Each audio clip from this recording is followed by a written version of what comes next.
Este é o debate decisivo.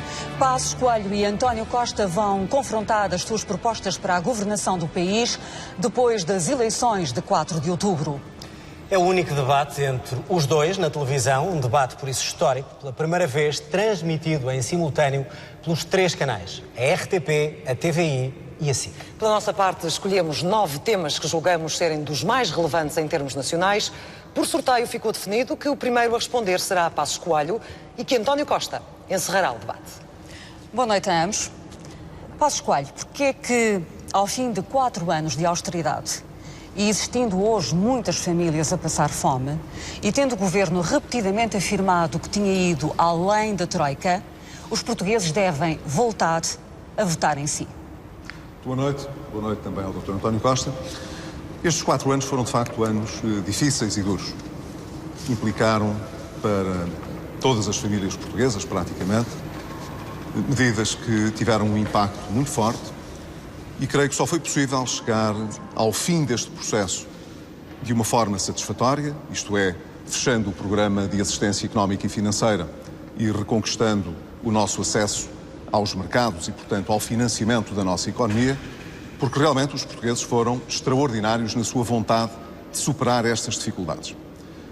Como tive, durante estes 4 anos, muitas ocasiões para dizer, nós não seguimos nenhuma política austeritária apenas por vontade ou gosto de executar políticas difíceis. A austeridade foi trazida pela crise, que trouxe também a Troika. Mas tendo existido essa austeridade que reconhece, com as consequências que ela teve, a minha pergunta é muito concreta. Porquê é que os portugueses devem voltar a dar-lhe confiança? Porque justamente nós conseguimos ultrapassar o mais difícil desse processo e conseguimos, perante os portugueses, era a minha primeira responsabilidade como Primeiro-Ministro, dizer que cumprimos, no essencial, aquilo que os portugueses esperavam. Disse muitas vezes, se eu falhar na minha missão como Primeiro-Ministro de concluir o memorando de entendimento e restituir a esperança ao país, então isso será mau para todos os portugueses e será mau para Portugal. Foi justamente porque conseguimos abrir essa janela para o futuro, fechar esse período e conseguir agora apresentar outras condições para o futuro de esperança e de confiança que eu julgo que faz sentido pôr bem à nossa frente o que queremos para os próximos 4 anos e consolidar esta recuperação que está a trazer novamente mais rendimento aos portugueses, mais confiança no crescimento da economia e, com isso, com certeza, mais emprego e emprego sustentável, que é aquilo que o país precisa. A prioridade foi, portanto, nestes últimos 4 anos, fazer o ajustamento das contas públicas, independentemente das consequências económicas e sociais. Não, o importante era conseguir recuperar a nossa autonomia financeira e política também. E isso a pensar no país e nas pessoas, evidentemente. Portanto, não era só na economia. Nós só conseguimos crescer no futuro, como já estamos a crescer hoje, se conseguirmos incutir confiança aos agentes económicos e aos cidadãos. Se não formos capazes de ter estabilidade suficiente, confiança suficiente, então a esperança também não aparecerá, porque, como vimos dolorosamente em 2011, quando os mercados se fecham, quando não temos dinheiro, quando a crise nos bate à porta mais duramente e quando só resta a austeridade e o caminho difícil das medidas que nós já conhecemos bem e que outros países conheceram também, então nesse dia, julgo eu, a economia ressente-se, mas sobretudo quem se ressente são as pessoas, são as famílias, são as empresas. António Costa, quer reagir? Boa noite, queria começar por convidá-los a todos, os nossos telespectadores e o Dr. Pedro Passos Coelho. O Dr. Passos Coelho não cumpriu no governo aquilo que se comprometeu na campanha eleitoral. Aumentou os impostos que tinha jurado não aumentar e cortou nas pensões e nos salários que tinha jurado não cortar. Na ação governativa falhou os 2 objetivos que se tinha proposto. Primeiro grande objetivo, reduzir a dívida. A dívida não só não reduziu, como a dívida aumentou. E quanto ao segundo objetivo, que era repor a economia a crescer, a verdade é que o Dr. Pedro Passos Coelho entra para a história como o chefe do primeiro governo que entrega o país com menos riqueza do que aquela que recebeu. Se me permite, eu gostava de lhe mostrar este pequeno gráfico. Nos últimos 20 anos, todos os governos conseguiram ter ao longo do seu mandato, um crescimento do produto interno bruto. O único que fracassou foi o governo do Dr. Passos Coelho. O engenheiro Terres aumentou 25% do produto, mesmo a dupla Durão Barroso, Pedro Santana Lopes, ainda subiu 0,8%.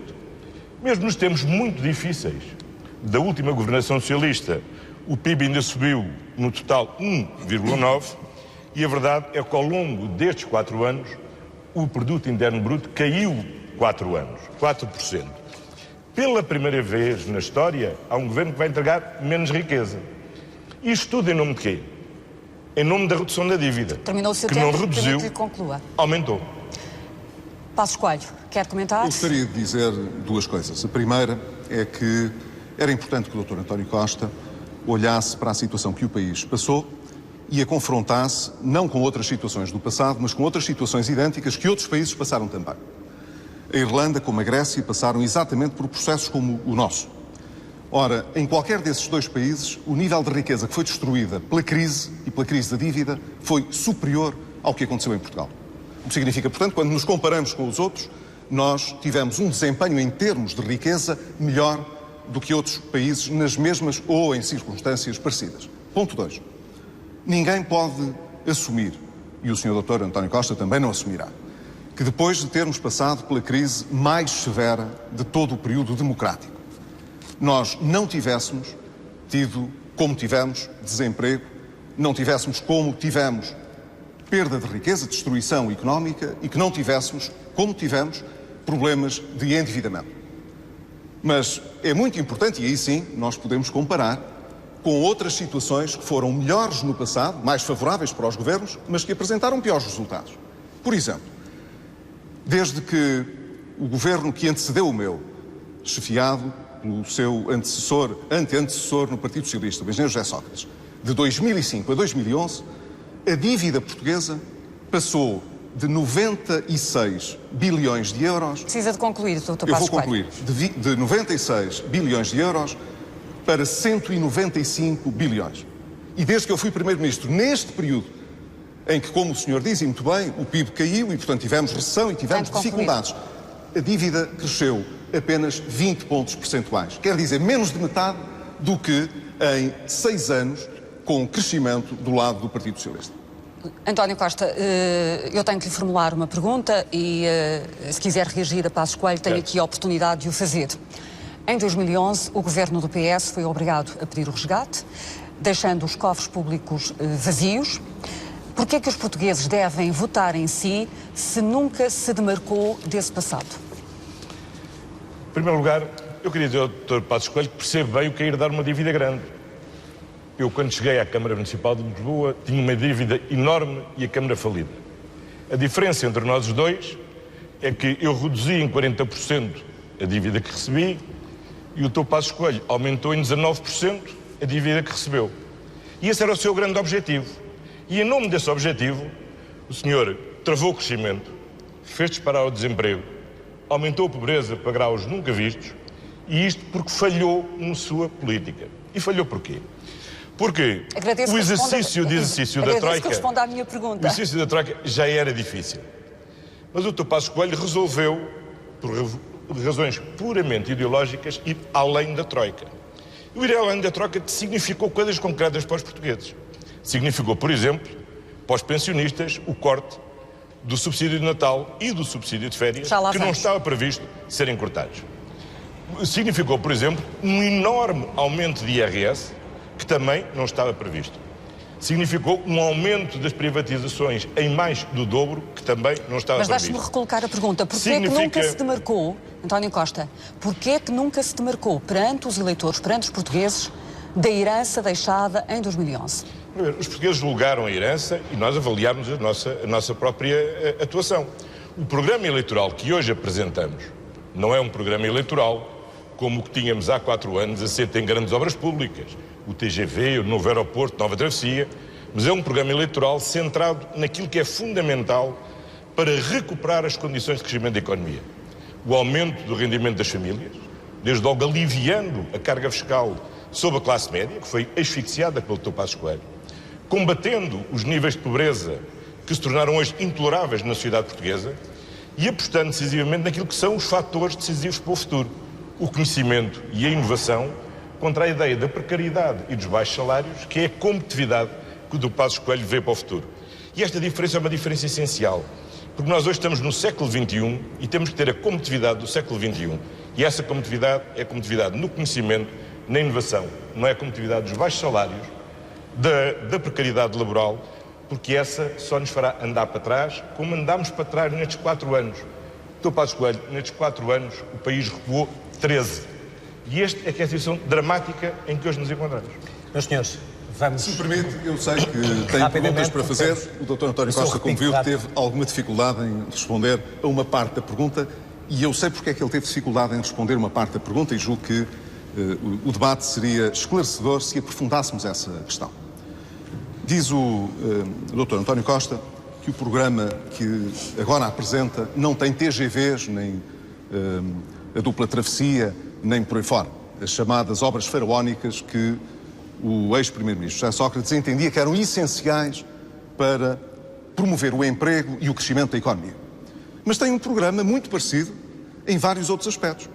Quer dizer, em 2009, é sabido, o governo então dirigido pelo engenheiro José Sócrates adotou uma posição de estímulo à procura e ao consumo, aumentando os salários na função pública, baixando os impostos, nomeadamente o IVA, e fazendo, portanto, um estímulo à economia do lado da procura. Eu vou concluir.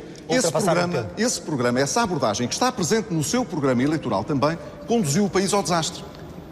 E essa coerência que o Dr. António Costa tem de identificação relativamente ao seu antecessor à frente do governo é hoje um risco e uma aventura porque o país não deve querer passar novamente. António Costa. Mas está enganado, desconhece o nosso programa com certeza.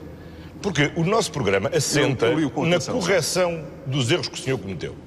O senhor julgou que crescíamos tirando o dinheiro dos pensionistas, tirando o dinheiro dos trabalhadores, aumentando a pobreza. Isso foi um fracasso. Andámos para trás. Nós temos que criar condições para que as famílias tenham maior rendimento, possam solver os seus encargos, possam consumir sem se endividarem e criar condições para as empresas poderem investir. Sabe que o que nos distingue hoje em dia, a realidade, não é a procura. A procura está a aumentar. Só que está a aumentar à custa de quê? À custa do endividamento e à custa das importações. O que nós precisamos é de um aumento saudável da procura. Assente não no endividamento, mas no maior rendimento das famílias. Meus senhores, vamos avançar. E, por outro lado, na maior António Costa, produção, concluir essa ideia, através do maior investimento das empresas nacionais. António Costa. Investimento e rendimento. Já vamos ter a oportunidade até de desenvolver esses assuntos. Para si, a pergunta que tenho é, a sua principal bandeira nesta pré-campanha e no seu programa é o combate ao desemprego. Pergunto-lhe muito concretamente, qual é o volume de emprego que o senhor tenciona ajudar a criar? E já agora, de que forma é que vai tentar estancar a saída de jovens para o estrangeiro? Nós temos que criar não só emprego, mas criar emprego digno, com qualidade e com futuro. Aquilo que mais tem incentivado a imigração, a perda de capital social da primeira geração de portugueses com um enorme sacrifício das suas famílias, se mais qualificaram, não foi só o conselho do governo do Passos Coelho para que imigrassem. É que, de facto, essa nova geração não encontra em Portugal trabalho, em primeiro lugar, e, sobretudo, não encontra trabalho digno. A pergunta é, e por isso, o que é que pode fazer, o que é que tenciona fazer para criar emprego, quanto? Porque parece que há aqui um medo de números. Temos que fazer três coisas. Temos que fazer 3 coisas. Primeiro, a política geral. A política geral é necessário virar a página da austeridade, apostando no rendimento das famílias e na capacidade das empresas investirem. Temos, em segundo lugar, ter políticas específicas para setores como a restauração ou a reabilitação, que são essenciais para criar emprego, não para os tais jovens qualificados, mas para a minha geração, para a nossa geração, que está a ser duramente atingida pelo desemprego de longa duração.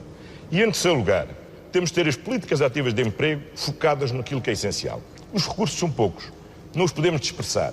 Este governo gasta milhões de euros da União Europeia a subsidiar estágios. António Costa, nós temos que concentrar... como é que isso se faz? É o que eu estou a dizer. E dê-me um volume, dê-me um número. Vou-lhe já dizer. Nós temos que concentrar a totalidade desses recursos na contratação de jovens licenciados nas empresas e, em particular, nas empresas mais expostas à concorrência externa, porque é a melhor forma de contribuir para a melhoria da sua produtividade e para a sua inserção nos mercados globais. Eu insisto, conhecimento e inovação.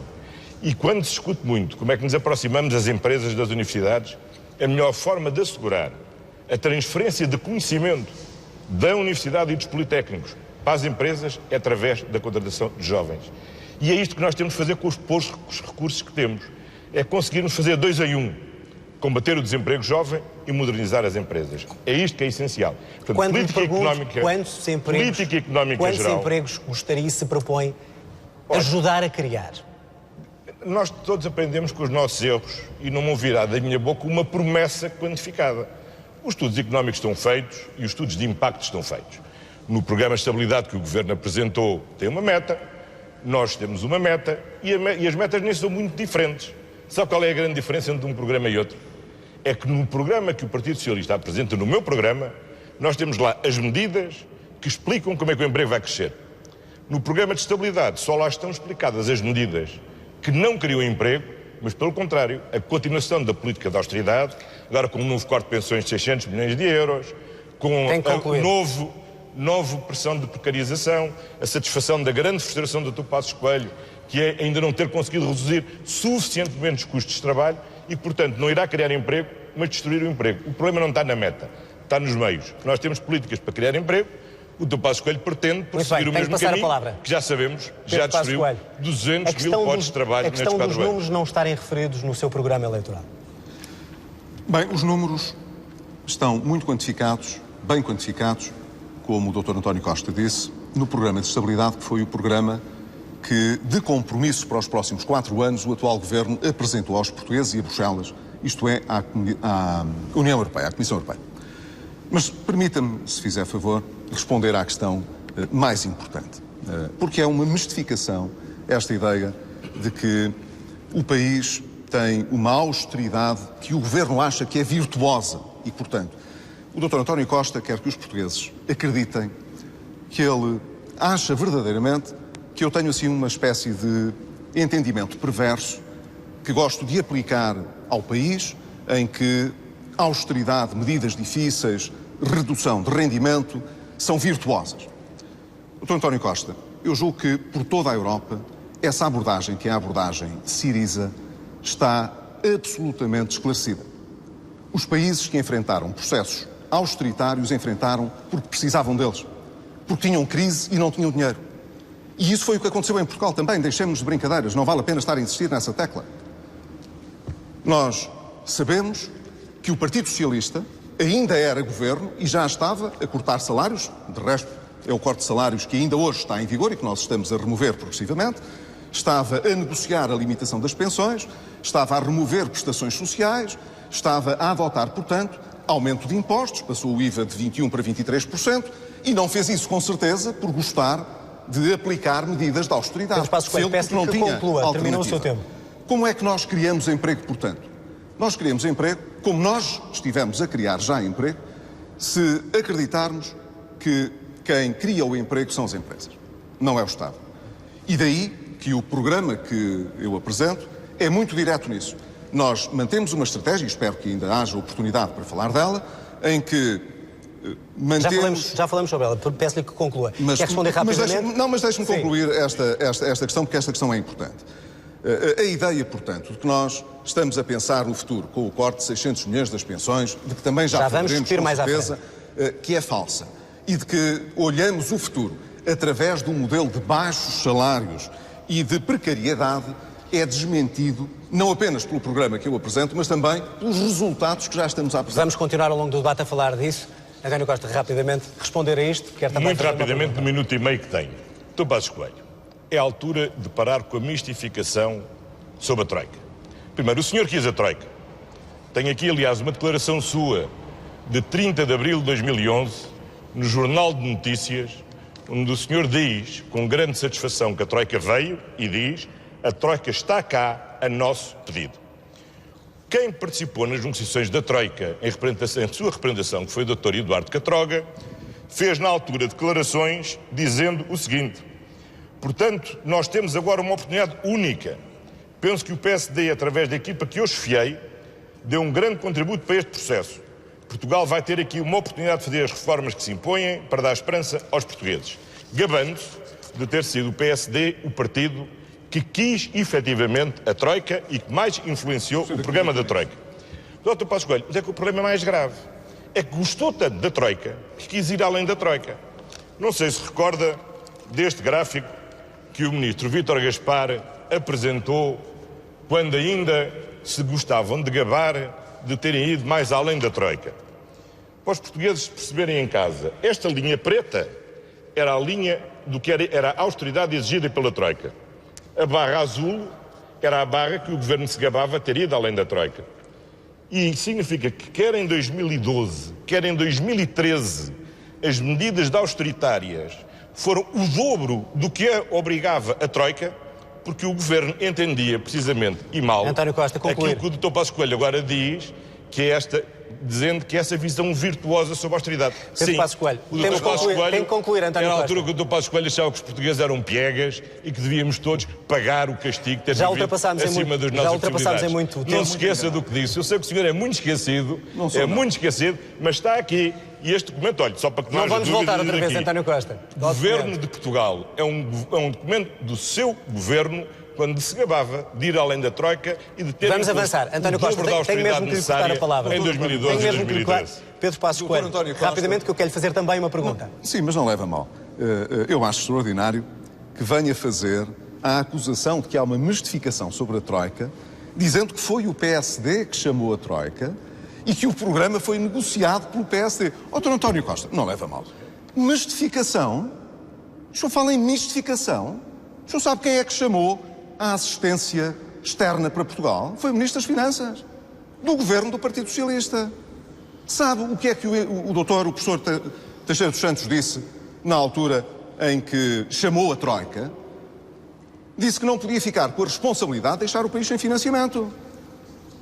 Chamou-se a Troika, o Partido Socialista chamou a Troika no governo e negociou com ela justamente porque o país tinha perdido o acesso a financiamento, o Banco Central Europeu já não podia tomar mais dívida portuguesa e a única possibilidade que tínhamos era negociar um empréstimo externo. Isto são factos. Segundo aspecto, se me permite, até porque temos de equilibrar aqui um bocadinho o nosso tempo. Em segundo lugar, é verdade que o PSD teve uma reunião com a Troika. Uma reunião. Em que durante uma hora disse o que pensava. Eu espero que isso tenha servido para alguma coisa na dimensão estrutural do programa. Mas não venha inverter as coisas. Então foi a oposição na altura que chamou a Troika. Terceiro lugar... Conclua, por favor, é que estamos mesmo já a cilindrar. E vamos falar da Troika ao longo do debate. Estávamos a falar do desemprego e os senhores foram para a Troika. O tempo está a contar para mim, mas eu não Não, já ultrapassaram os dois. Já ultrapassaram os dois. É só para lhe dizer e eu ainda tenho uma pergunta para lhe colocar. Estávamos a falar de desemprego e eu quero equilibrar a situação também e tem que ver com essa situação. Temos uma taxa de desemprego acima da média europeia ainda.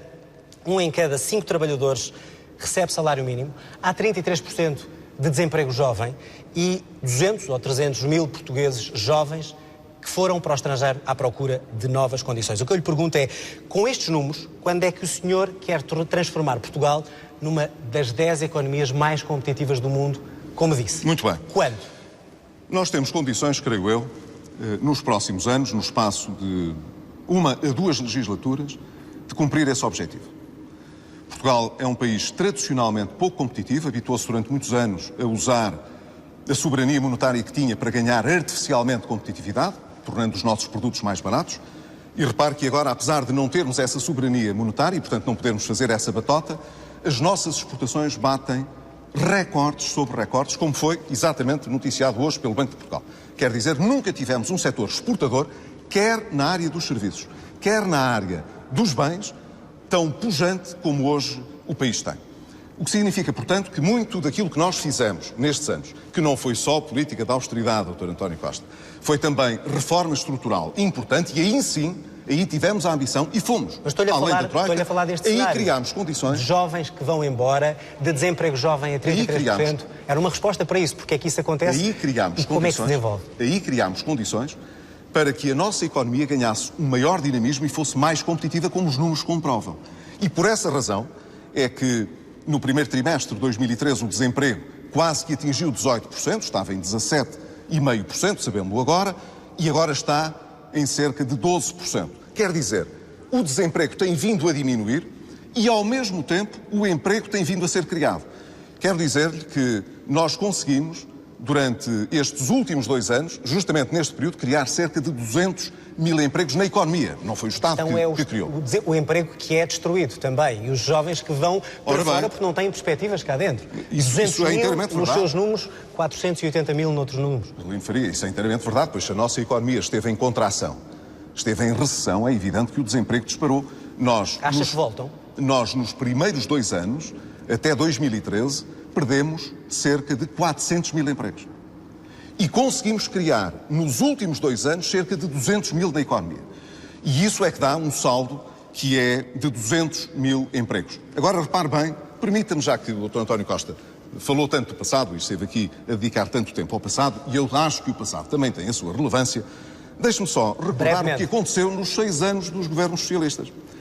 O desemprego cresceu, a população empregada diminuiu cerca de 174 mil.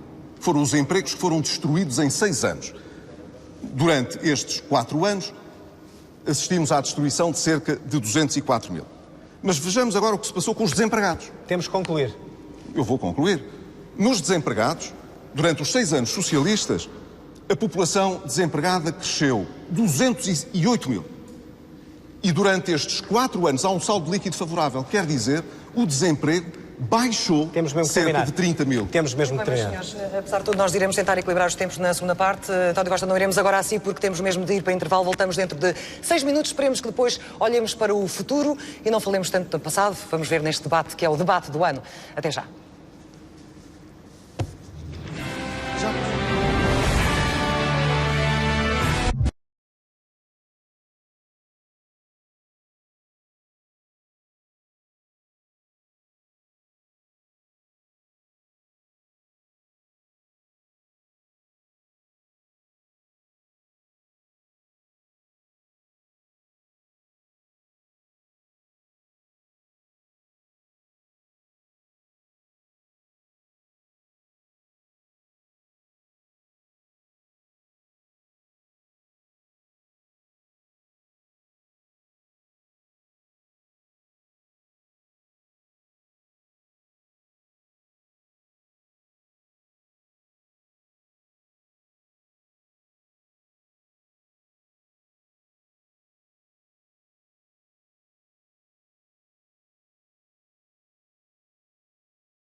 Em 3 de maio de 2011, dizendo claramente que o programa de ajuda externa foi essencialmente influenciado pelo PSD.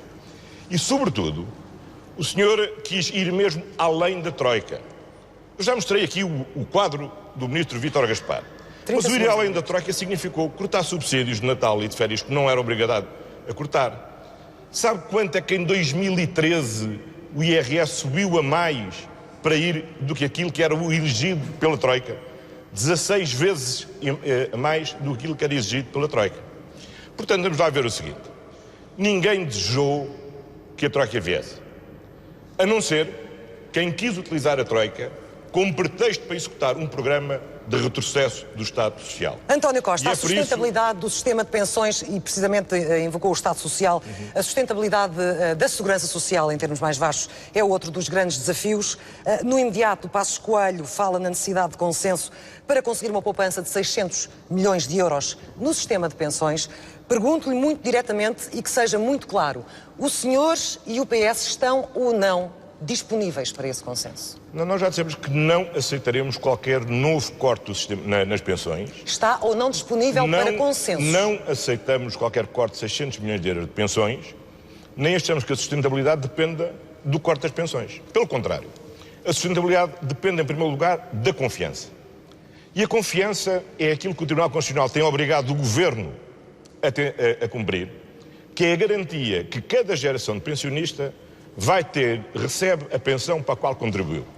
Essa garantia que é dada à minha mãe é o que me dá conforto e segurança a mim que as contribuições que eu estou a fazer também serão honradas. Que não confiança aos meus filhos que estão agora a entrar no mercado de trabalho, que os descontos que eu estou a fazer, que a pensão que a avó está a receber, que eu irei receber, dão confiança de que eles também irão receber.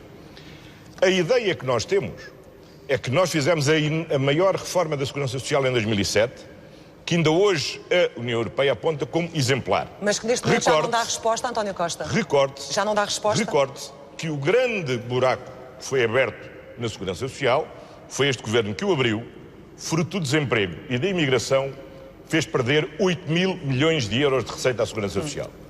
E por isso o segundo grande instrumento para a garantia da sua sustentabilidade, para além do princípio da confiança, é a prioridade máxima à criação de emprego.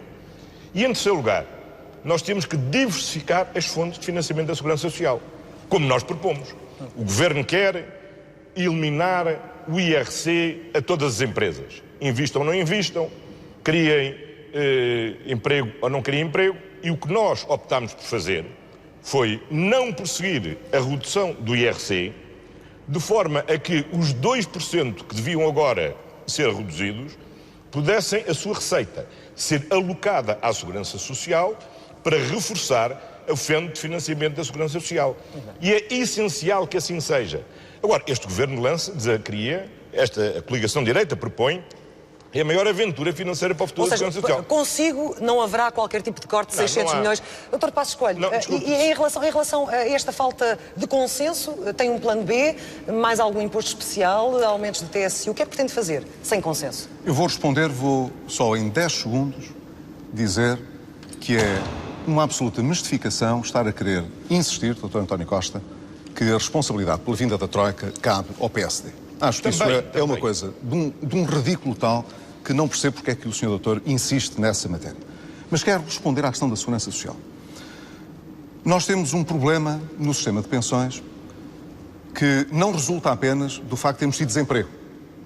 E repare que, como eu aqui há pouco já referi, nós vimos acumulando saldos de desemprego há muitos anos e desde o tempo do Partido Socialista. De facto, as contribuições da TSU, a parcela que se destina a financiar as pensões, não cobre o valor das pensões que são pagas todos os anos.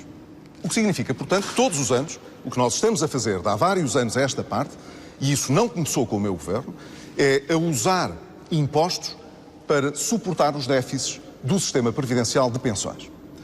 Está publicado, desde o verão, um estudo da Segurança Social, que mostra que nós, nos próximos 75 anos, teremos uma dívida implícita, por este acumular de déficits todos os anos, que significa qualquer coisa entre 80% do PIB atual e 180%. O que é que isto significa, Clara de Sousa? Eu creio que o tema a minha questão era como é que vai encontrar a solução, o tal é demasiado plano B importante para escaparmos a ter de falar objetivamente deles. As pessoas só podem ter confiança na Segurança Social no futuro se nós corrigirmos esta situação. Ora, o Governo identificou duas necessidades. Uma mais imediata, com a qual vem lidando há vários anos, que é de saber como é que trava que tantos impostos tenham de ser desviados para ir para suprir as insuficiências do sistema contributivo, a falta de dinheiro nas pensões.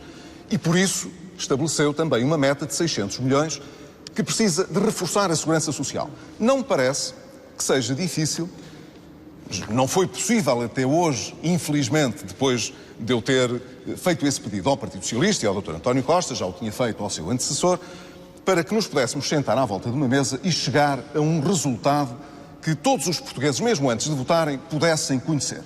O Partido Socialista não quis.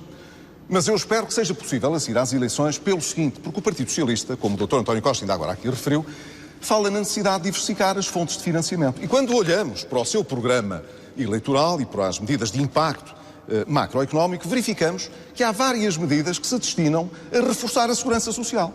E prefazem muito mais do que 600 milhões por ano. Muito mais do que 600 milhões. Olha, desde logo, não são 2 pontos percentuais, Dr. António Costa, são 4 no seu programa de receita de IRC que pretendem alocar à segurança social. Só isso, bem, isso infelizmente é quase comido pela restituição do IVA da restauração. Mas, se considerarmos isso, a eventual possibilidade de desviarmos, como os senhores admitiram, a receita das portagens para a segurança social, algumas receitas adicionais junto de empresas, por exemplo, que tenham uma rotatividade de emprego muito grande, são medidas que constam do programa do Partido Socialista. Só essas medidas prefazem mais do que 600 milhões. Então vou dar a oportunidade a António Costa de responder, porque o seu tempo já terminou. Eu espero que nós nos possamos entender sobre António isso. Costa, Mas, para fazer o repique em relação a isto, mas não disse, noto que não disse como é que o vai fazer se não houver consenso. António Costa, faz favor. Mas o que é extraordinário é o seguinte: é que, claro que a Segurança Social precisa de medidas para assegurar a sua sustentabilidade. Agora, as medidas não são o corte de pensões que os senhores comprometeram em Bruxelas e que agora estão a esconder no programa eleitoral. Está escrito no programa de estabilidade, corte de 600 milhões de euros nas pensões, que é o que os senhores comprometeram a fazer. Eu não lhe peço para mostrar que o senhor não tem o programa de estabilidade, mas se tivesse não o conseguiria apresentar. Não me interrompa, temos estado aqui a estar com elevação, não vale a pena enervar. Avance, por favor. Não estou enervado. Lança uma proposta, essa sim, que é uma enorme aventura para o futuro da sustentabilidade da Segurança Social, que é sob o disfarce de um palavrão que ninguém percebe, para ninguém perceber o que é que quer dizer, que é o plafonamento. A sua TSU também não é um plafonamento encapotado, António Costa? De todo. Mas o que propõem é fazer o seguinte, é que quem tem um vencimento mais alto possa não se descontar para a Segurança Social de todos, mas alocar essas verbas à especulação de um fundo privado. Não é sequer uma poupança, porque são obrigados a entregá-lo à especulação. Andaram aqui já a dizer vários números. O último que disseram, que foram 100 mil contratos, significa que beneficiaria só as pessoas que ganhariam mais de 3.060 euros. 3%. Mas isso significava uma perda para a totalidade da Segurança Social de 6%.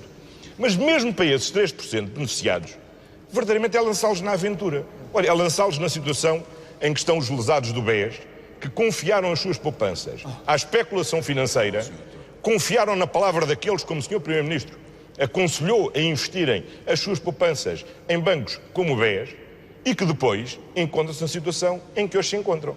Ora, a segurança social de cada um de nós não pode ser objeto de brincadeiras. E é muito sério. E por isso nós temos que diversificar as fontes, temos que aumentar o número de contribuintes com a criação de postos de trabalho, temos que garantir o princípio da confiança intergeracional, porque é assim que nós garantimos sustentabilidade à segurança social pública, que é aquela que tem que ser absolutamente garantida para todos os portugueses que têm direito a ela. Eu desafio-os a olharem nos olhos dos telespectadores. Vai desculpar-me, Pedro Passos Coelho, o nosso tempo está quase a terminar, mas eu acho que também é preciso falar diretamente às pessoas que estão em casa e neste momento o que é que o senhor, e é a mesma pergunta para ambos, o que é que o senhor pode garantir a um trabalhador da classe média, por exemplo, neste momento com 50 anos, sobre a reforma que ele vai receber dentro de 15 a 16 anos, quando obviamente se reformar, com 40 anos de descontos? O que é que lhe pode dizer que ele pode ter garantido neste momento? Um cidadão nessas condições, para ter confiança de que vai receber a sua pensão, tem de ter também a certeza ou a garantia de que o Estado fará a reforma da Segurança Social que lhe permita receber essa pensão. Porque hoje essa confiança está em causa. E por isso é que nós temos de nos entender. Eu vou dizer, espero não ter de o repetir, simplesmente por esclarecimento, para não estarmos sempre a gastar o tempo a dizer as mesmas coisas. Nós não vamos fazer nenhum corte de 600 milhões nas pensões. E não, Dr. António Costa, não está no programa de estabilidade corte nenhum. Agora deixe-me dizer. Já disse em 2011. Agora deixe-me dizer-lhe, se quer esclarecimento. O senhor, no seu programa, tem duas coisas. Reforço do financiamento para a Segurança Social muito superior em 600 milhões. O que significa, portanto, que não deverá ser difícil pôr-nos de acordo em encontrar alternativas de financiamento para a Segurança Social, sem mexer no valor das pensões, que possa, pelo menos, resolver o problema dos 600 milhões. Mas, em segundo lugar, o Partido Socialista tem uma medida, deixe-me dizer, porque eu acho que isto é importante para os portugueses saberem, tem uma medida de reforma para a Segurança Social que é realmente um plafonamento. É um plafonamento vertical. Que o Partido Socialista não assume. Deixe-me dizer, Dr. António Costa. Mas eu vou tentar exprimir a forma como viu o seu programa.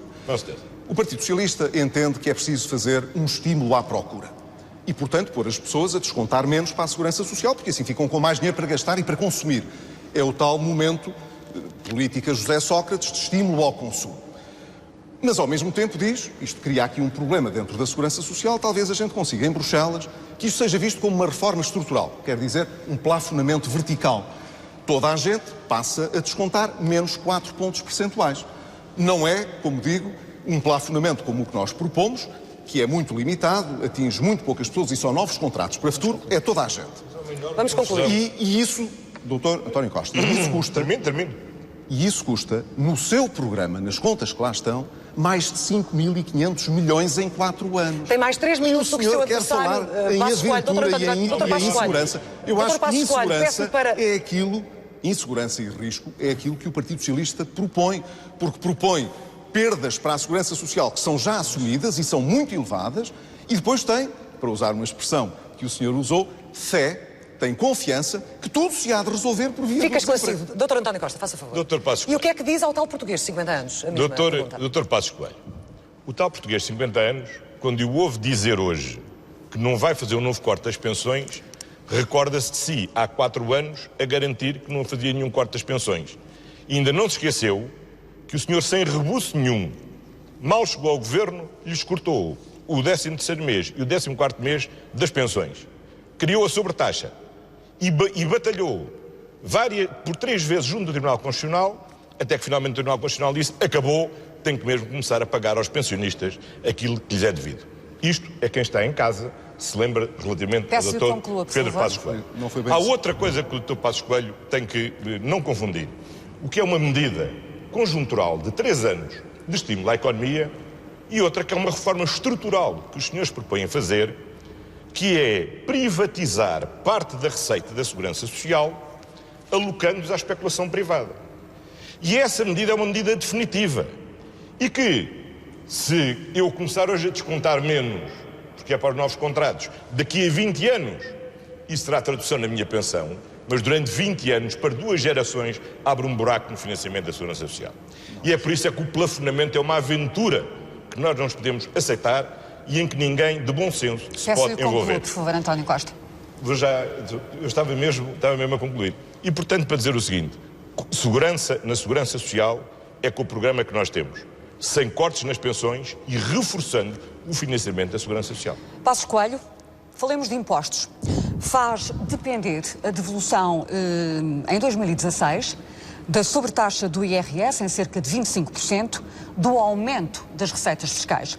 Ora, o que eu lhe pergunto muito diretamente é se faz depender a devolução em 2016 da sobretaxa do IRS em cerca de 25% mediante o aumento das receitas fiscais, através de um crédito fiscal.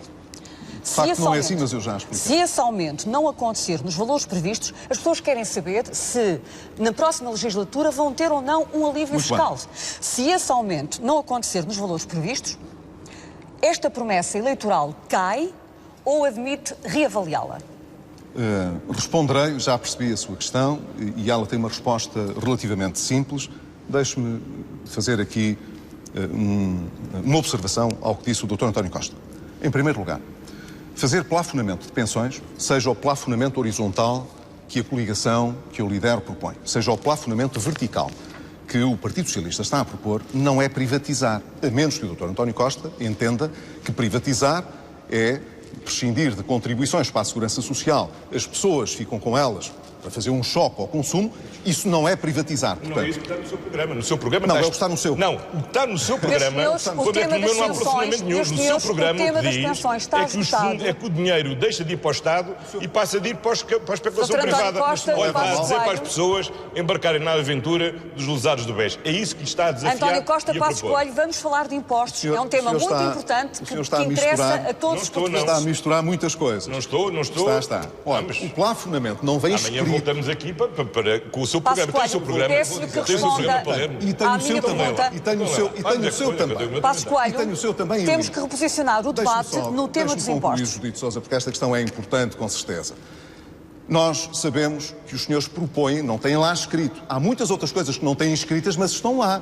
Contas individuais, para a Segurança Social, está lá escrito de uma forma não assumida, mas está também no seu programa. Há muitas coisas que estão no seu programa e que não estão explícitas. Mas há uma coisa que é cristalina, que é deixar que as pessoas que estão a mais de 5 anos de se aposentarem ficam progressivamente, durante 4 anos, com menos descontos para a Segurança Social. O que abrirá, evidentemente, um problema na Segurança Social que vale pelo menos 5 milhões e meio, 5 mil milhões e meio em 4 anos, se contarmos também com as contribuições das empresas. Essa ideia já ficou respondida há pouco. Meus senhores, eu não vou permitir reabrir o debate sobre as pensões. Senão não temos tempo de tocar nos temas importantes. Não leva mal, porque eu não posso. Mas porquê que o Dr. Passos Coelho não responde à minha pergunta sobre os impostos? Mas eu respondo à sua pergunta, que até é relativamente simples, mas deixe-me fechar esta matéria para não darmos para a frente e para trás. Não diga, se fizer favor, que, na medida em que a coligação o propõe, que alguém que esteja sujeito a este plafonamento, que pode querer continuar a descontar para a Segurança Social ou aplicar em fundos mutualistas. Não me diga que isto é especulação financeira, Dr. António Costa, porque especulação foi aquilo que o Estado fez e ia falindo em 2011. Passos Coelho. E por isso é que ia não tendo dinheiro para assegurar as pensões das pessoas. Passos Coelho, isso sim é grave, Sr. Dr. António Costa. Passos Coelho, peço-lhe que responda diretamente à questão do alívio fiscal que os portugueses esperam na próxima legislatura. E vou responder. A Judite Sousa está a juntar duas medidas que nós defendemos numa só, e daí a sua confusão. O que não nós é confusão, vamos fazer... foi uma forma de abreviar a pergunta para tocar no ponto que é o alívio fiscal a partir de 2016. Mas deixe-me responder. Nós, em 2016, faremos um crédito fiscal relativamente ao ano de 2015 se quer as receitas do IVA, quer do IRS ficarem acima daquilo que estava expectado.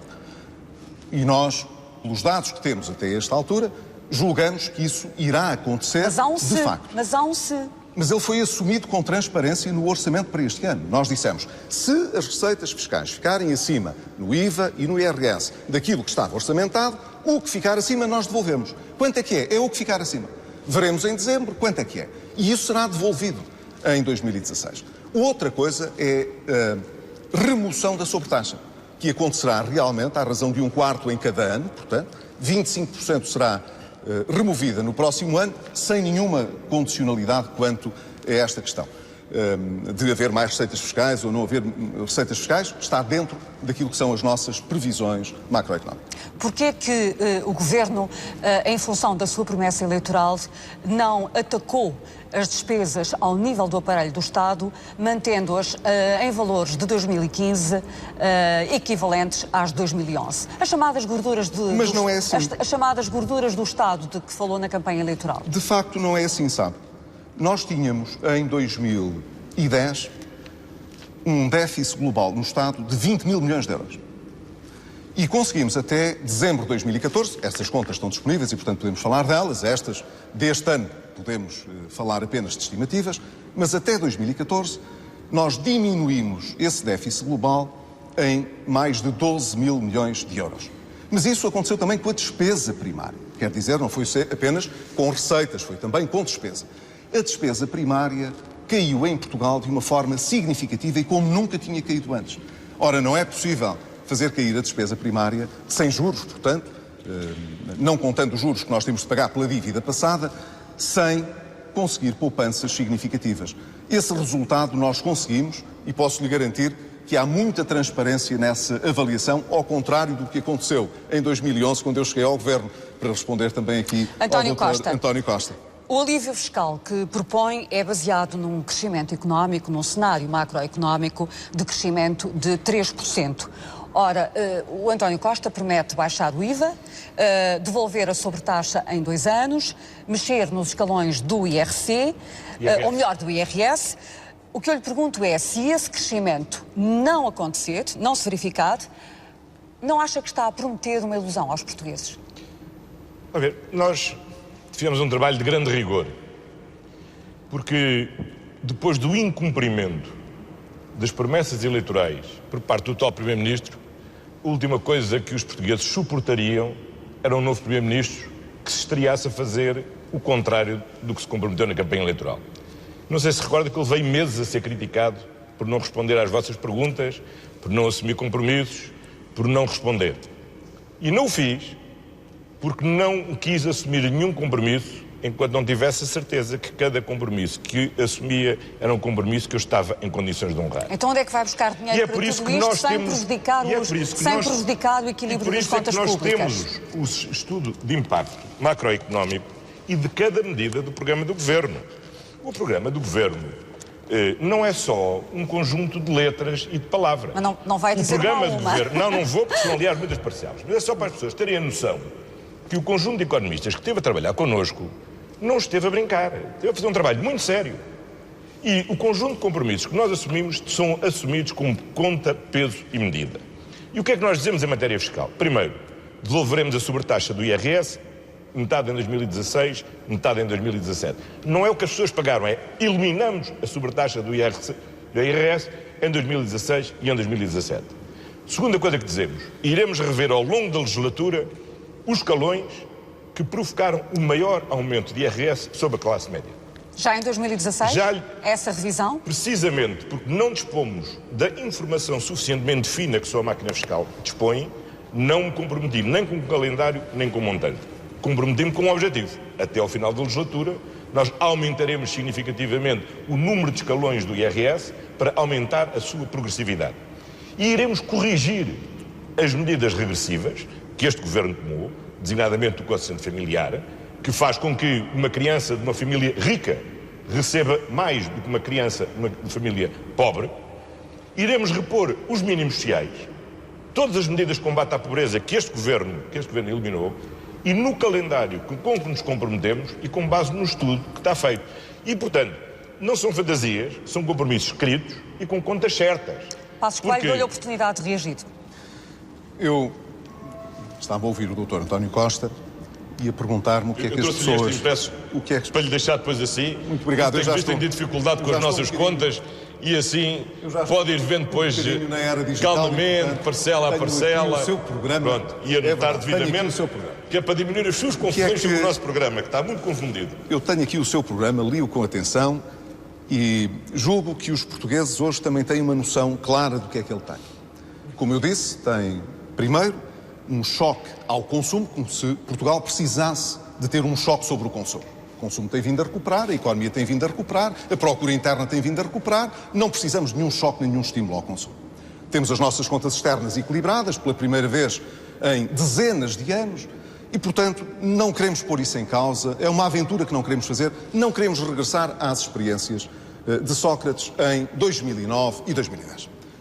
Segundo aspecto, o seu programa diz que nós temos necessidade de aumentar a progressividade dos escalões do IRS.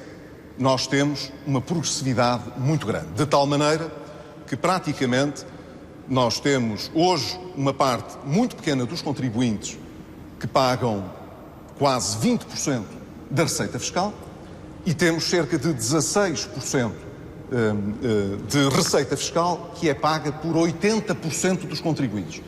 E mais de metade dos contribuintes não paga impostos. Quer dizer, está isento de IRS. Maior progressividade do que isto, Dr. António Costa, não há. Portanto, nós não precisamos de voltar para trás mais uma vez, como o Dr. António Costa está a sugerir. Leva minuto e meio a mais. Mas eu concluo só dizendo o seguinte.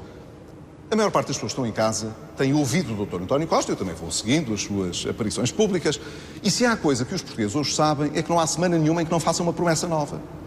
O Dr. António Costa não só está a prometer remover todas as medidas difíceis que tivemos de adotar muito mais depressa, não sabendo se não vai pôr em causa, eu acho que põe em causa a recuperação que estamos a fazer, como ainda cria novas prestações sociais, mais despesa do Estado, lá está, mais uma vez, a abordagem de Sócrates ao estímulo à procura.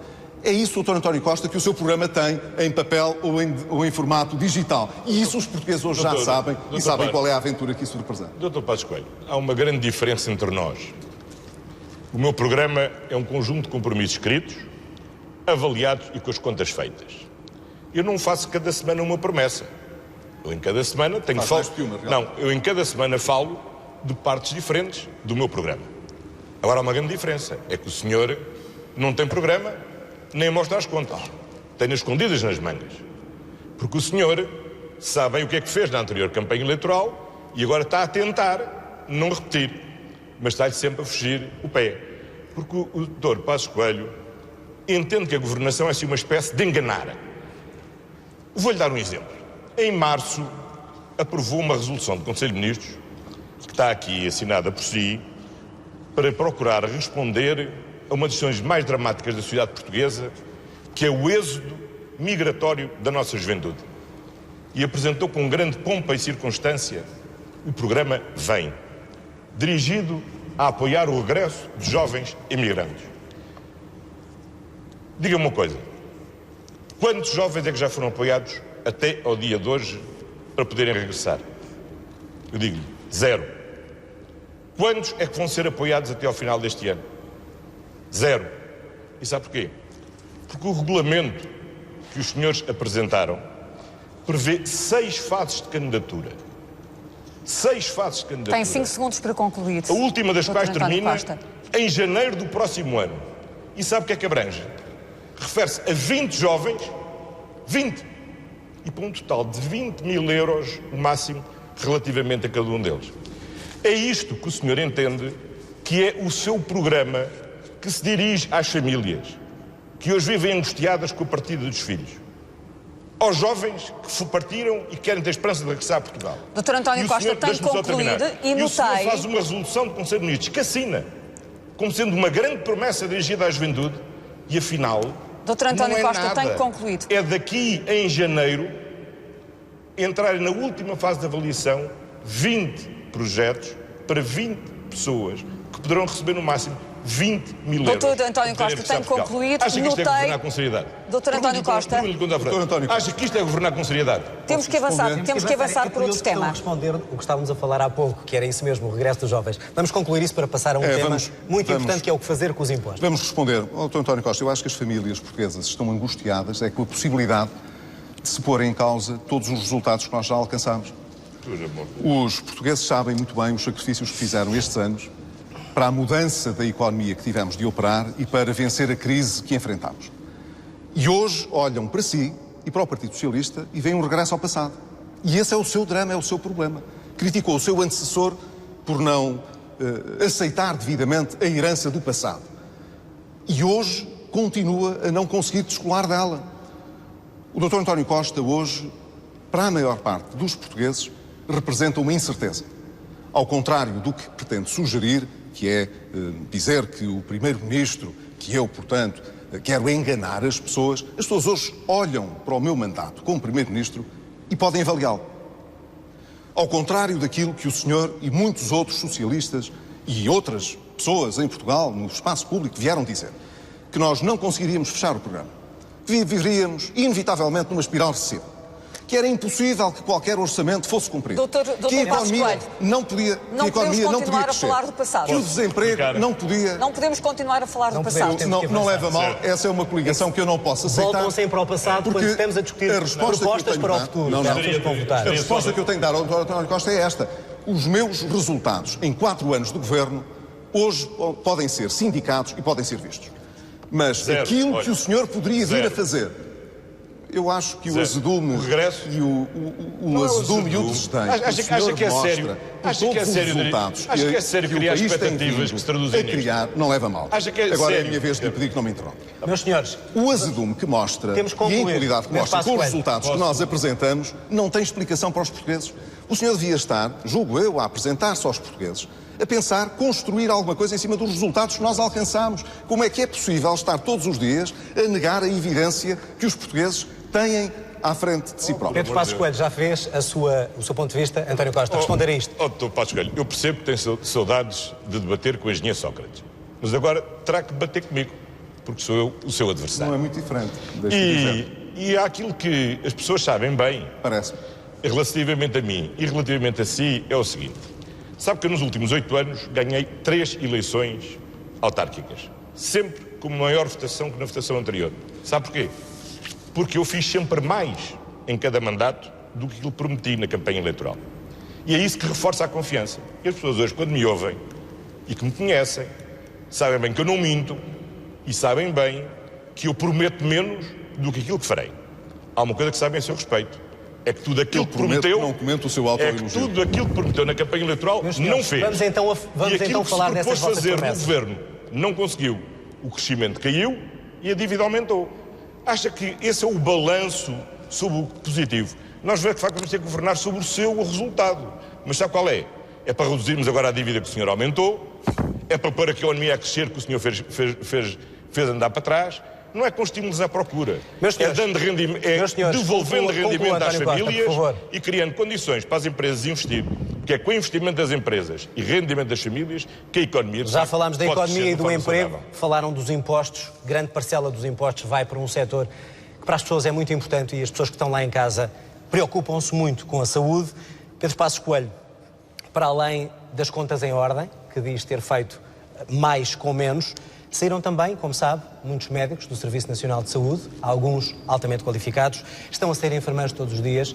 Há uma promessa que não cumpriu o médico de família para todos os portugueses. Há pelo menos mais de 1 milhão de portugueses que ainda não têm esse médico de família. As listas de espera estão a engrossar, poderia continuar. O que eu lhe pergunto é, se esse foi o preço, há muita gente que está nessas listas de espera também. E se é o preço, e se é isso que o senhor pretende para o Serviço Nacional de Saúde, e se não ameaça o Serviço Nacional de Saúde tal como tínhamos? Bem, em primeiro lugar, deixe-me dizer-lhe, é verdade que nós não conseguimos um médico de família para todas as famílias, isso é verdade. Conseguimos aumentar quase 700 mil. Temos ainda 1.200.000 portugueses que não têm médico de família. E esse objetivo terá de ser cumprido na próxima legislatura. Apesar de tudo, conseguimos estender essa cobertura mais do que até hoje foi possível. E é importante também que se diga isso. Portanto, eu assumo, não conseguimos dar um médico de família a todos os portugueses, mas conseguimos ter mais médicos de família hoje, com mais portugueses atendidos, do que no passado. Portanto, acredita que desta vez vai cumprir essa promessa? Mas deixe-me... Vai cumprir essa promessa, em 2017. Acho que vai ser possível completar na próxima legislatura esse objetivo. Mas não concordo com o retrato que aqui fez da saúde. Nós hoje temos um Sistema Nacional de Saúde mais robusto do que aquele que herdámos. E isso é importante. Produz mais, quer dizer, há menos listas de espera, há mais cirurgias, há mais consultas, há mais produção, há mais centros de saúde, há mais hospitais, houve mais investimento na saúde, as pessoas pagam menos dinheiro, quase 300 milhões nestes últimos 4 anos em medicamentos, há um número mais alargado de pessoas que estão isentas de pagamento de taxas moderadoras, o acesso à saúde, portanto, foi facilitado e eu creio que o objetivo nos próximos 4 anos há de ser não apenas o de consolidar e melhorar esta rede de oferta do Serviço Nacional de Saúde, fixando os nossos recursos, e estamos a conseguir fazê-lo, Há mais médicos quer a sair, em termos de médicos, quer em termos de enfermeiros. Lançámos esses concursos e estamos a recuperar um pouco essa dimensão, e creio que o importante aqui é conseguir que haja um aumento da liberdade de escolha dentro do próprio setor público nos próximos anos, de tal maneira que as pessoas possam mais livremente, portanto, escolher Mas acha o que tem mais qualidade o Serviço Nacional de Saúde que devem procurar. Tem mais qualidade hoje o Serviço Nacional de Saúde que temos? Não tenho dúvida que tem mais qualidade, não tenho dúvida que os indicadores de saúde são mais avançados e são melhores do que aqueles que tivemos no passado, e isso é, aproveito para o fazer aqui de forma muito clara, mérito no essencial dos profissionais de saúde que, apesar das circunstâncias difíceis por que o país passou, conseguiram realmente encontrar uma forma de não pôr em causa a qualidade e ainda aumentar o nível do Serviço António Nacional Costa, de Saúde. o PS tem dito que o Serviço Nacional de Saúde está a ser desmantelado, está a ser destruído. Eu pergunto-lhe se for Primeiro-Ministro, se consegue fazer com o mesmo orçamento mais. E como é que vai fazer esse milagre, sabendo que há muita gente, estou a falar de profissionais que se vão embora porque têm baixo salário, alguns tiveram o corte pela metade, estamos a falar de medicamentos inovadores que custam muito mais dinheiro e a população está a envelhecer. A minha pergunta é, estando o Serviço Nacional de Saúde, como diz o PS, a ser destruído, como é que vai fazer e com que dinheiro? O Serviço Nacional de Saúde é um dos maiores ganhos da nossa democracia e não por acaso escolhemos para mandatário nacional da nossa candidatura o Dr. António Arnaud, que é o pai do Serviço Nacional de Saúde. A defesa do Serviço Nacional de Saúde passa por reformas. Reformas como as que do desenvolvimento das unidades de saúde familiares, de forma a diminuir a pressão sobre os grandes hospitais, e reformas na criação de unidades de cuidados continuados, quer institucionalizadas, quer de cuidados continuados no domicílio, de forma a que os hospitais não tenham que ser o centro, quer das urgências, quer dos cuidados continuados. Porque mais unidades de saúde familiar e mais cuidados continuados é uma forma mais eficiente de gerir o Serviço Nacional de Saúde. Foi o contrário do que fizeram nestes 4 anos. Olha, no outro dia visitei no Hospital Litoral Alentejano 6 camas de cuidados intensivos que estão lá fechadas porque não há enfermeiros. Porque, de facto, os senhores têm criado muitos postos de trabalho para enfermeiros. Mas sabe onde? É no Reino Unido, não é cá em Portugal. E ainda este fim de semana pude visitar uma unidade de cuidados continuados que está concluída há 3 anos. Paredes meias com centros de saúde, onde se podia utilizar os recursos humanos que já servem em centros de saúde. Está concluída a obra, está equipada e está fechada. E isto era uma forma mais eficiente de gerir o sistema com melhor qualidade para as pessoas. Está-me a dizer que não precisa de aumentar o orçamento da saúde para fazer o que quer, recuperar? Temos que aumentar, e está previsto no nosso orçamento, está previsto qual é essa evolução.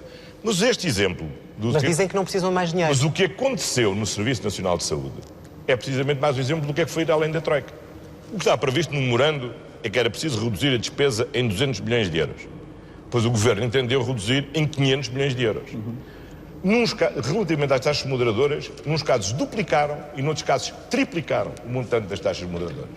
E por isso nós assumimos o compromisso, aí está, porque só o queremos fazer com conta, peso e medida. Mas ainda não me disse dessa forma, baixando ao longo isso, da próxima... Como é que conseguem em termos de orçamento? Ao longo da próxima legislatura, baixaremos as taxas moderadoras. Mas não me comprometo nem com o montante, nem com o calendário, porque não quero estar aqui a fazer promessas que depois não possa cumprir. Para a saúde, a última coisa que me passa pela cabeça mais dinheiro. É estar daqui a 4 anos a debater com o sucessor do Dr. Pedro Passos Coelho e a dizer de mim o que eu, infelizmente, tenho que dizer de si, apesar António Costa, note que também não se compromete com que quero manter, mas de facto a verdade é esta. O senhor disse uma coisa na campanha e fez o contrário. António Costa, note que também não se compromete com números, então. Note que não se compromete com números, então. Não, os números como comprometo são os números que estão aqui impressos. Os números que não estão cá impressos, eu não assumo como compromissos. Ouvi dizer que não precisa de mais dinheiro, sou responsável pela saúde. Nós cumpriremos aquilo que dissermos e não iremos mais do que aquilo que estamos em condições de assumir como compromisso. Porque mais importante, sabe, do que isto tudo que temos estado a falar, sabe qual é? O que é? É reconstruir a confiança dos cidadãos com o sistema político. E isso passa, em primeiro lugar, por os políticos só dizerem, só se comprometerem com aquilo mesmo que podem fazer. Portanto, não se meterem em aventuras. Pedro Passos Coelho. Muito obrigado. Eu quero apenas salientar que o Dr. António Costa, quando fala do futuro, fala sempre do milagre das rosas. Não precisa de mais dinheiro, vai oferecer mais serviço, vai devolver medidas que aumentam o rendimento das pessoas e por aí fora. E, como que por magia, nós conseguiremos, portanto, melhores resultados. E a fé que tem no exercício que encomendou é total. E os portugueses têm razões para desconfiarem dessa abordagem. Deixe-me dizer-lhe, eu quando cheguei ao meu lugar, ao lugar que hoje ocupo, a primeira coisa que tive de fazer foi como explicar aos elementos da Troika que se iam sentar em Lisboa a pedir messas para saber o que é que nós íamos fazer para cumprir aquele programa, porque é que ainda não tínhamos começado. Estamos a falar da saúde, Pedro Passos Coelho. Porque é que ainda não tínhamos começado e já a despesa no Estado, no primeiro semestre de 2011, tinha derrapado mais de 1 ponto percentual do PIB. Eu espero que isto responda à sua questão de uma vez por todas, porque é que o país teve, com a Troika, de fazer medidas mais gravosas do que aquelas que os senhores negociaram. Todos nos lembramos da Madeira. Não entregaram o país. Todos nos lembramos da Madeira. Deixe-me concluir. Os senhores não vá entregaram por aí, as contas como as disseram. Não vá por mas aí. deixe-me dizer-lhe uma coisa. Não vá por aí. Eu vou, se não leva a mal, por onde acho que é importante. E, portanto, não posso deixar de recordar aquilo que encontrei, já que o senhor quer discutir esse passado, qual foi o ponto de partida. Eu digo-lhe qual foi na saúde. Dr. Passos Coelho, agora, eu digo-lhe qual foi na saúde. Sócrates agora até já tem melhores condições para debater consigo. 3,7 Por que não o visita e não faz um debate se tem tantas saudades? Eu deixo assim programar as suas visitas ao engenheiro. Então volte. Vamos falar agora das suas responsabilidades. Ele não concorre comigo porque estas tem 4 anos. Mas o senhor não se livra de estar a apresentar-se com as mesmas ideias dele. Tem muitas saudades. Com as mesmas ideias dele e, portanto, de facto, não é assim tão diferente, deixe-me dizer-lhe. Tem muitas saudades. Quando eu cheguei ao governo, a dívida a fornecedores na área da saúde era superior a 3,7 mil milhões de euros, Dr. António Costa. E aquilo que eu andei a fazer foi a pagar dívidas que os senhores deixaram na saúde. É verdade. Deixa uma dívida maior. Dívidas que representaram um esforço significativo para os portugueses. Portanto, vamos concluir. A conclusão é, o Dr. António Costa gosta, e tem feito ao longo deste debate, uma insinuação sobre aquilo que é a credibilidade que eu possa ter para apresentar resultados aos portugueses e falar do futuro. Ora, eu julgo que há aqui um problema sério, Dr. António Costa.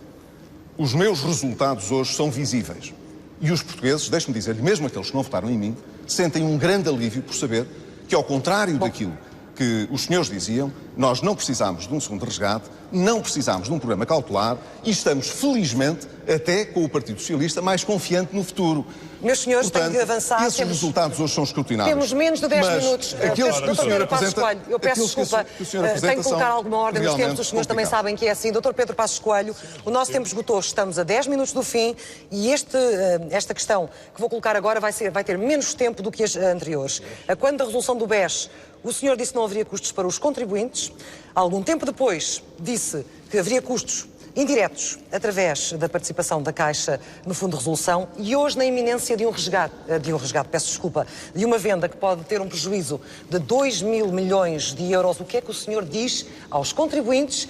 E se puder, ao mesmo tempo, responder, o que é que diz àquelas pessoas que estão lá fora e que hoje tivemos que passar por elas, aos lesados do BES, enquanto Primeiro-Ministro de uma nova legislatura? Relativamente à venda do novo banco e, portanto, ao BES, digo o mesmo que disse no começo deste processo há pouco mais de um ano.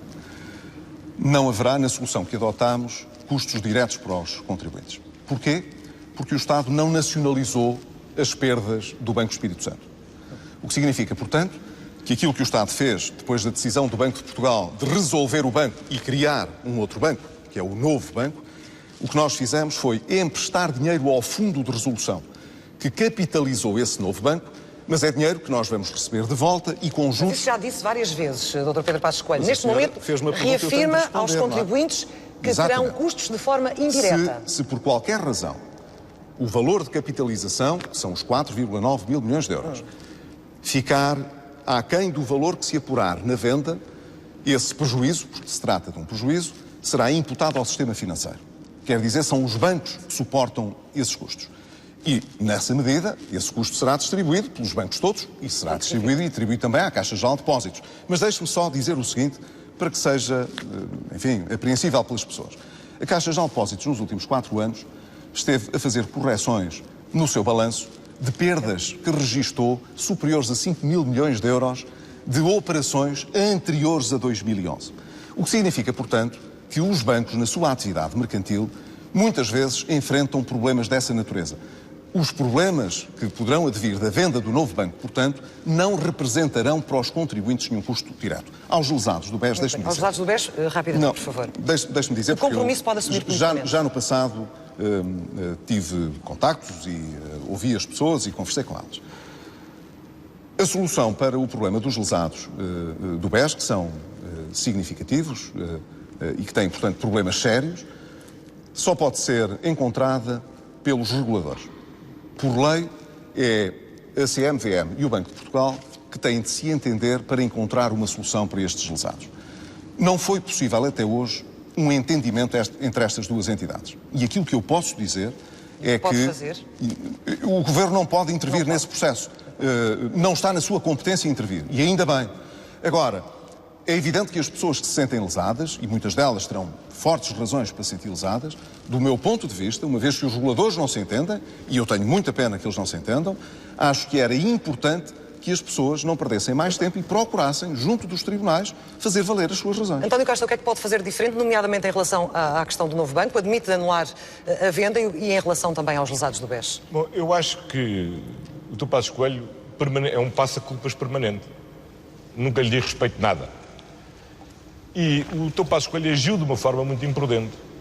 Porque o Dr. Passos Coelho foi das pessoas que veio a público dar garantias ao mercado da salvabilidade de um grupo que colapsou pouco tempo depois e a coberto do Sr. Governador do Banco de Portugal, procurou induzir em erro os portugueses de que a solução não terá custo para os contribuintes.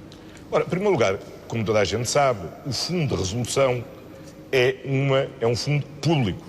Portanto, as receitas são públicas, as despesas são públicas. E por isso, se aliás a venda der prejuízo, será imputado ao déficit do ano passado. Mais, quando é dito que vão ser os bancos vão comparticipar, ao que parece, a partir da sobretaxa que pagam da atividade bancária ao Estado. E, portanto, o Estado faz uma espécie de perdão fiscal aos bancos para os bancos assumirem os custos do BES. Agora, Dr. Pedro Passos Coelho, de uma vez por todas entendamos sobre o que é pagar a dívida. Pagar a dívida é pegar no dinheiro e por lá o dinheiro. Foi assim que eu reduzi em 40% a dívida da Câmara de Lisboa. O senhor não reduziu a dívida, nem pagou dívida. O senhor deixa o país mais endividado do que recebeu. Mas sabem quanto? Em 30 mil milhões de euros é a dívida que o senhor aumentou ao longo destes 4 anos. Eu peço desculpa, exatamente. Mas apesar de tudo eu noto que não respondeu o que fará se for Primeiro-Ministro. Mas o tempo acabou. Passos Coelho, porque é que há pouco disse que António Costa não é muito diferente de José Sócrates? Justamente porque propõe para a economia portuguesa e para aquilo que é a visão que o Estado deve ter do funcionamento dos mecanismos económicos, a mesma abordagem que esse governo que foi liderado pelo engenheiro José Sócrates. É apenas isso. E essa abordagem provou estar errada. A crítica que ele dirige às políticas de austeridade é uma crítica muito comum de se ouvir na Grécia, foi muito comum no banco do Syriza, mas percebe-se que não tem nenhum realismo. Quer dizer, o choque com a realidade, a gente percebe qual é. Quando não tem dinheiro, tem de se meter dentro do dinheiro que tem, do pouco que tem, para governar. E esta abordagem que o Partido Socialista tem feito de resistir à realidade e de querer culpar o remédio pela doença é uma abordagem que eu julgo os portugueses Considero que está respondida. Já conseguem distinguir muitíssimo bem e que neste debate também ficou Considero patente. que está respondida à pergunta. Mas deixe-me só dizer uma coisa. Já agora, temos o 3 Dr. minutos António para Costa terminar. disse... são 10 segundos. O Dr. António Costa disse que reduziu na Câmara Municipal de Lisboa a dívida em 40%. Esqueceu-se de acrescentar que uma parte significativa foi com o dinheiro que a gente lhe deu pelos terrenos do aeroporto. A segunda coisa... Deixe-me só dizer... Deixe-me só dizer... Já tem 4 minutos a mais do que eu. António Costa, eu vou já corrigir. Eu vou já corrigir os tempos. No seu programa, ao fim de 4 anos, aumenta a dívida do Estado em mais 30 mil milhões de euros. Meus senhores, as perguntas agora têm um âmbito diferente e gostaria que não saíssem delas. Já lhe vou dar a oportunidade de corrigir o tempo. Dr. Passos Coelho, um ex-ministro do seu governo, Miguel Macedo, foi constituído ontem arguido por tráfico de influências. Ainda não ouvimos nenhum seu comentário a este respeito. É um caso que mina a credibilidade da coligação. Peço-lhe uma resposta rápida, mas clara. Muito rápida. Eu não comentarei esse caso, como não comento outros casos de justiça. Mas foi no exercício de funções governativas? Verei, não sei se é ou se não é. Não foi feita uma acusação, o Dr. Miguel Macedo foi constituído arguido, eu não vou comentar o caso, não comento outros casos e, portanto, não o vou fazer também. Discutirei a questão politicamente quando o processo terminar e ela tiver relevância política, se tiver. António Costa, José Sócrates manifestou-lhe publicamente apoio, agradece esse apoio e vai fazê-lo pessoalmente? Eu agradeço o apoio, obviamente, de todos os cidadãos portugueses e, naturalmente, todos os socialistas. Não é algo que me surpreenda. Mas agora, desculpará, com a diferença de tempo, eu vou responder... Mas responda à segunda parte da minha pergunta. Qual é a segunda parte? Se o vai fazer pessoalmente, se lhe vai agradecer esse apoio pessoalmente. Não tenho previsto isto. Agora, o que tenho previsto é o seguinte, Dr. Passos Coelho. O Estado resolveu privatizar a ANA. Para privatizar a ANA tinha de comprar à Câmara Municipal de Lisboa os terrenos que eram propriedade do município de Lisboa. Portanto, não deu nada. Comprou o preço justo pelos terrenos que tinha de comprar. Com os 287 milhões de euros que a Câmara recebeu, o que é que a Câmara fez? Antecipou a amortização da dívida. Pagou dívida que devia. Os senhores receberam 3 mil milhões de euros. 3 mil milhões de euros da privatização da ANA, ninguém sabe onde o dinheiro foi. Há uma coisa que eu sei, é que a dívida aumentou para 130% do PIB. Aumentou em termos reais 30 mil milhões. O senhor endividou o país em 30 mil milhões. Não é correto. E ao contrário do que diz, o que o nosso programa prevê é chegarmos ao fim da legislatura em 2019 com a dívida a 117% do PIB, ou seja, 13 pontos percentuais abaixo daquilo que é a dívida que o senhor vai deixar. Pedro Passos Coelho, estamos no limite do nosso tempo. Temos 3 perguntas finais para as quais destinamos 1,5 minuto para as vossas respostas. Respostas rápidas. Respostas rápidas. Para perguntas rápidas também. Exatamente. Vamos então a essas perguntas finais e eu começo por si, Pedro Passos Coelho. Pergunto-lhe, demite-se da liderança do seu partido se perder? Não faço nenhuma especulação sobre qualquer cenário pós-eleitoral. Mas há 2 cenários, vencer ou não?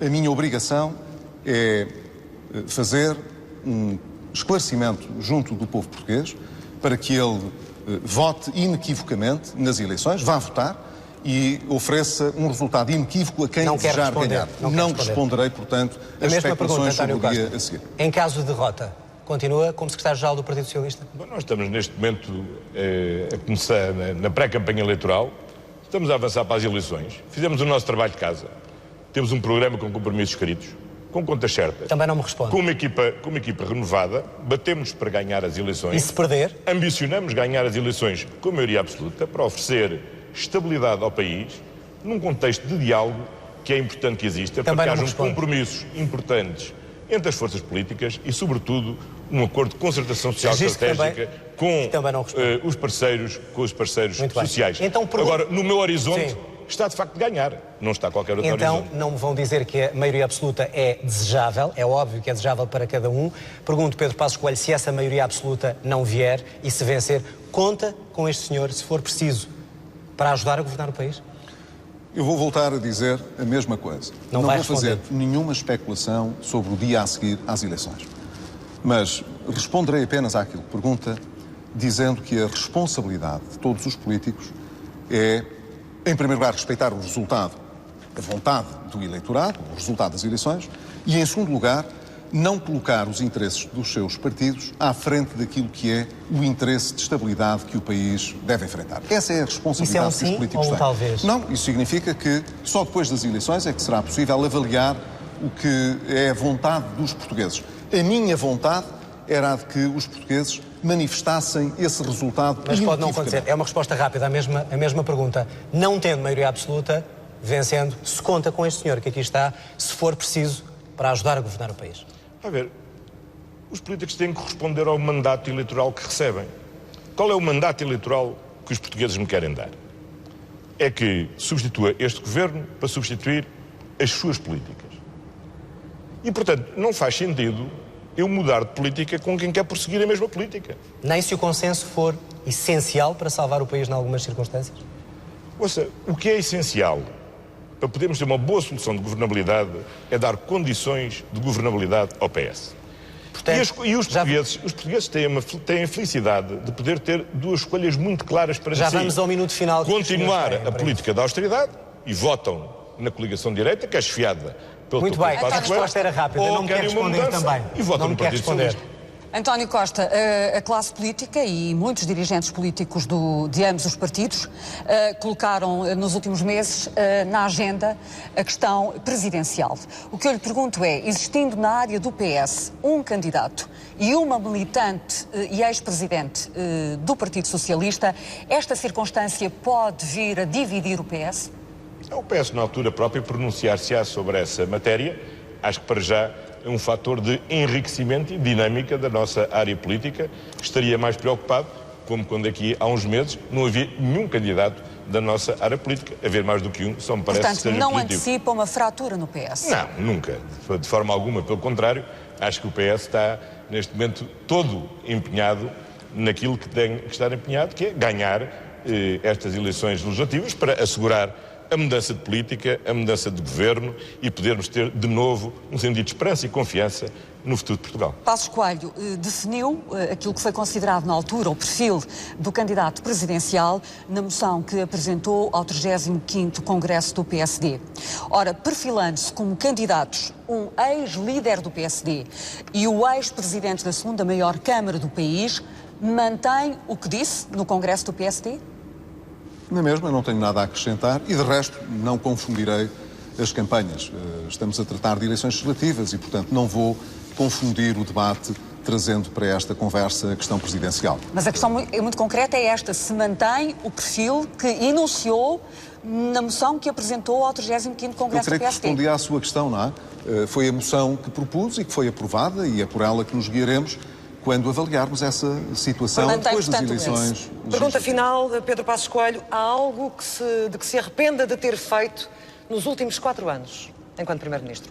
Houve muitas coisas Rápido, de se arrependa. Não que tivesse feito diferente, que se arrependa, de facto. Que me arrependa, propriamente, não há nada que eu possa dizer que produziu um resultado que eu teria de fazer de uma maneira inteiramente diferente. Nem a forma como apresentou até faria muitas coisas de outra maneira. Ninguém pode chegar ao fim de 4 anos e dizer que repetiria exatamente a governação que fez.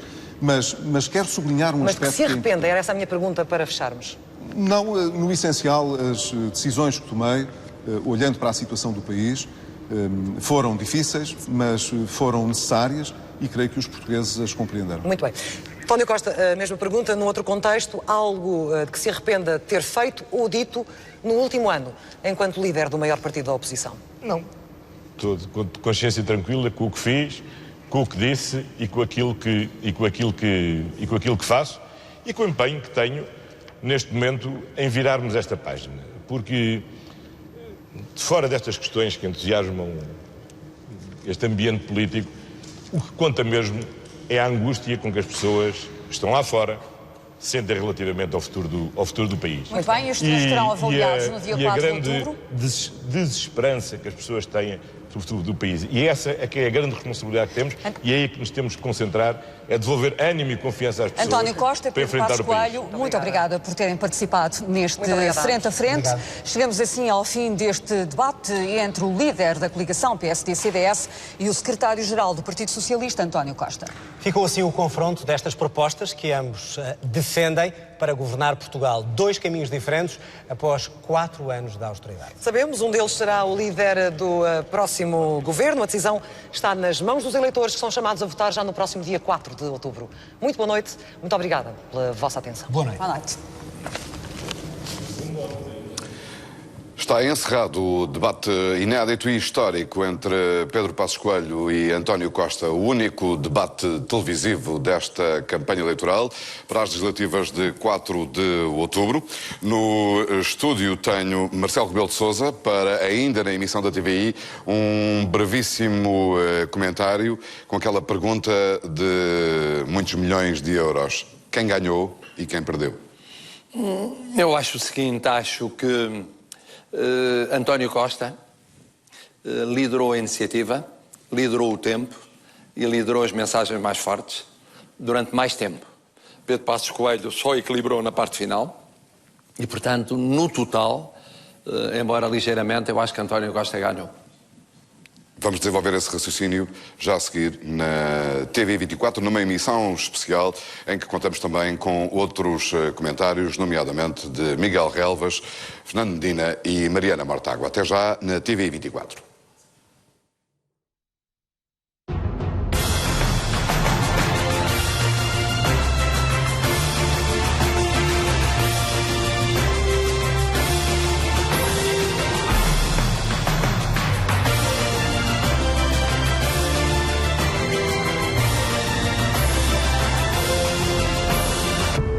Sabes, eu passo muito tempo em Lisboa.